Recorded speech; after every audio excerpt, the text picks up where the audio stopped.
What do you know about depressing movies? Maybe you've heard of a few, maybe you've seen one or a few yourself. Perhaps you've seen those lists of most disturbing or most upsetting movies. Well, I can guarantee you that whatever you think is the most depressing film ever made or most disturbing, chances are Threads is worse. Like, way worse. Premiering on BBC Two in 1984, Threads was part of the trend that films were doing at the time, in which they portrayed a nuclear holocaust at the hands of World War III and then showed the aftermath of said holocaust. Films like The War Game, Testament, The Day After, and When the Wind Blows are examples of this kind of hyper-realistic depiction of a post-apocalyptic world following the exchange of nuclear weapons by the US and USSR. Well, my friends, the undisputed champion of realistic nuclear war movies has to be Threads, without a shadow of a doubt. This film broke me in ways that no other film has or probably will ever again. At least until I watch Come and See. So, what is this nightmarish descent into hell even about? I mean, I think you know what it's about. Let's just get into this. The film takes place in Sheffield in 1983 and loosely follows Ruth Beckett as she and the entire town are at the center of a nuclear strike when World War III breaks out amid rising tensions between the USSR and USA. I say loosely because there aren't really any main characters in this. It jumps around back and forth between multiple characters, both before the nuclear strike and after. The film is portrayed in a documentary like perspective, featuring a narrator, intertitles that depict the worsening conditions of peace and post-nuclear Sheffield, as well as showing different facts about different things in Sheffield and when while we're watching takes place. The most important aspect of the film is the tone.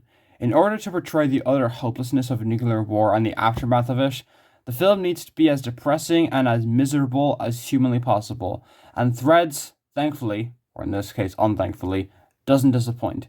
This film is miserable. Like, it brings a new definition of the word. In fact, if you go to the dictionary and look up the word miserable, you'll find a poster of this movie. It is quite a heavy film in every sense of the word, but I've already talked to death about this aspect. So why don't we move on to the style? The whole film is portrayed as a documentary. Well, a bird's eye view docudrama. There aren't any actual interviews. In fact, calling it a documentary is a little disingenuous, as the film isn't really that much of a documentary when you really look at it. It's more of a docufiction. However, I think the whole documentary aspect thing helps with one aspect of the film: the characters.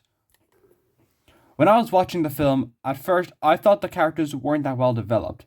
Then, as the impending nuclear strike became more apparent, I had a eureka moment. That's the point. To the outside world, these aren't people with their own issues. They aren't people with their own lives and things to deal with, and they don't have their own hobbies. They're dots on a map, useless specks that don't matter. Why do you think the characters' plots matter after the nuclear strike? Or they don't matter after the nuclear strike, because nothing matters after World War III except for survival. Besides, the film shifts its focus to the people of Britain struggling to survive and many violent things occurring. We're watching this from an outsider's perspective, so the characters don't matter in that regard. Maybe this isn't as deep as I'm thinking, and maybe I'm just talking pure bollocks. However, this is what I came to realize watching the film. On technical aspects, Threads is also incredibly impressive. The direction is highly realistic and frightening. Some scenes don't even feel like I'm watching a movie, like I'm witnessing real people struggle. And a lot of people say that about certain films, like, oh, it's so realistic. But genuinely, this actually feels it. The shaky cam, the griminess of the footage, making it look even more intense than it does. People looking at the camera, like, it just feels so true to life. Like how someone would handle the camera in this kind of situation. The editing and cinematography are haunting, especially the shot I've used in the thumbnail, which took me about 15 minutes to do because I'm an idiot that doesn't know how to use Canva because I had the option to invert the colors, but I didn't delve deep into it enough that I realized I could invert the colors of the text. Sorry. The lack of score is genuinely terrifying. Unlike a film like It Was Just an Accident, where the lack of music left some scenes feeling empty, here a score would ruin a majority of scenes.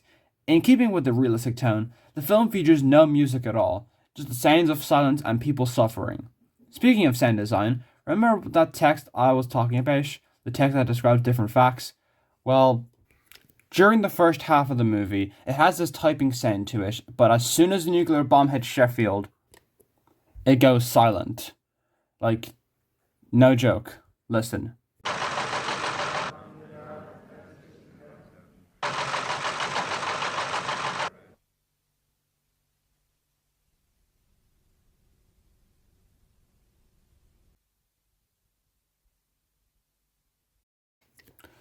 That shit is scarier than any horror movie jump scare could ever hope to be. It's the kind of jump scare that sends the shivers down your spine and chills up your body, and isn't just something that comes out of the corner and goes, boo! The acting is great, to the point where some people don't even feel like they're acting, as I said with the directing, mostly because the actors they chose are relatively unknown. That's probably why it feels so realistic, is that the people, like, they're unknown actors, and you never see them before, and you don't see a lot of them afterwards. So they feel like real people that they just pulled off the street, or people that are just there, they're just filming. I just had a stroke, Jesus Christ. Anyways, however, this film's greatest strength, aside from its fear factor, is the themes and messages. This film, unlike any other movie about nuclear war, gets its message across so clear it should be shown to every government to tell them, guys, this is what will happen if you go boom boom with the bombs. Stop it, get some help. Sorry for referencing a 500-year-old meme, but it's better than the memes from today. The themes of nuclear apocalypse, the regression to animalistic instincts to survive, and the newfound indifference to violence and death are compelling and terrifying enough, but the theme that I found the scariest and most realistic was in the first half, which was the indifference to the growing tensions in Europe. One thing I've noticed that is present throughout these movies that I watch is that we are told about the rising tensions in intercontinental through news broadcasts and radio transmissions. I first noticed in watching Threads. Which, quick side note, I think that is an incredibly ingenious way to get across exposition without having people talk about it. Like, hearing it in the background, seeing it in, like, news reports. It's a very smart way to get it across without being preachy or without just telling everything to the audience, like, direct. I think it's a very smart way. But I first noticed it happening when I was watching Threads, because literally nobody cares. These people are constantly hearing about the threats of nuclear apocalypse being imminent, and yet they go on with their lives as if nothing's happening. That is unfortunately true to life, where people hear about horrible things and take very little action about it. In this film, people have months and months of time to leave the country and prepare for bombs to hit, but by the time they start to prepare, it's already too late. That thought that people could be so careless is terrifying to me. Speaking of terrifying, in order to extend the length of this video because it's a little short for my taste, especially about, Threads, I'm going to list the top 5 most terrifying moments in Threads 1984. Quick warning, I might talk about some very graphic stuff, so just be forewarned, this is going to get a little violent, or a little more graphic than what I've done before. I might get age restricted for this, but I don't care. Also, spoilers for the movie. Number 5. The protagonist, Ruth's house being invaded and her family is killed off screen. She returns and doesn't even react. She doesn't even look sad. Number 4. The actual nuclear strike itself. The sudden black and white flashes of people's scared faces, and then it cuts to skeletons on fire. Like, it's absolutely terrifying. We also see people burning and the sudden text randomly popping up out of nowhere, which is just great. Number 3. The ending, where Ruth's child's baby is born and is covered in blood. Jane, the child of Ruth, has a terrified expression as the film cuts to black. That ended up having me in tears, and it was only number 3. I was not prepared. Number 2. The scene where Ruth is walking through the destroyed hospital and we see people with burns suffering, bloodied and bruised. Okay. I'm being serious. I'm no joke, I'm being very serious with this. This next one is genuinely disgusting and extremely disturbing. I won't show any images of it. I don't think I'll be able to. Mostly because I'll get age restricted. So I'll only describe it. But if you're squeamish, skip to this timestamp. Because this next part is very sad, honestly. It's very hard to listen to. Number 1. The birth of Jane. Ruth gives birth to Jane, who is wailing wildly. She then bites the umbilical cord off with her own teeth All the while, the dog is barking loudly outside. Dear God. This is one of the few times a movie has scared me this much, to the point my eyes were wide open, my hands were on my face, and my jaw was on the floor like a cartoon character. I wanted to look away, but I genuinely was unable. That's how terrifying this scene is. It's overstimulating, it's disturbing, it's disgusting, it's harrowing, and it's the perfect scene to describe this living nightmare of a film. In conclusion, this is easily the most harrowing, distressing, and depressing movie I've ever seen. Nothing even comes close.